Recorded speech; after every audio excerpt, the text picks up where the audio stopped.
ওর যা মাথায় আসবে সেটাই নাকি ওকে করে দিতে হবে। এখন বলছে চিকেনটাকে আমাকে মাটন তৈরি করে দাও। সেটা আবার কি করে করব, সেটা দেখার জন্য স্কিপ করো না, দেখতে থাকো। আলুগুলোকে আমি লাল লাল করে ভেজে তুলে নিলাম। তারপর ওই তেলে আবার পেঁয়াজ কুচি দিয়ে দিলাম। পেঁয়াজ কুচি ভেজে নেওয়ার পরে চিকেন দিয়ে দিলাম। চিকেন ভালোভাবে ভেজে নেওয়ার পর দিয়ে দিলাম টমেটো কুচি। টমেটো কুচি দেওয়ার পর আদা রসুন জিরে ধনে শুকনো লঙ্কার পেস্ট দিয়ে দিলাম। তারপর পরিমাণ মতো হলুদ আর লবণ দিয়ে ভালোভাবে চিকেনটাকে লাল লাল করে কষিয়ে নিলাম। দেখো চিকেনটা প্রায় কষানো হয়ে গেছে।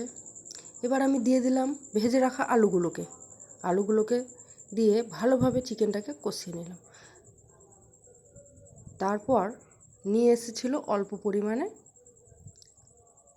মাটন ফ্যাট, সেটাকেও ছোট ছোট পিস করে আমি গরম জলে ধুয়ে নিয়েছিলাম ভালোভাবে। সেটাকেও দিয়ে ভালোভাবে কষিয়ে নিলাম। তারপর পরিমাণ মতো জল দিয়ে দিলাম।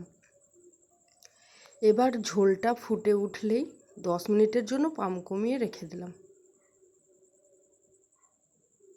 কি মনে হচ্ছে তো যে মাটন হয়ে গেল, চিকেনটাকে মাটন করে দিলাম।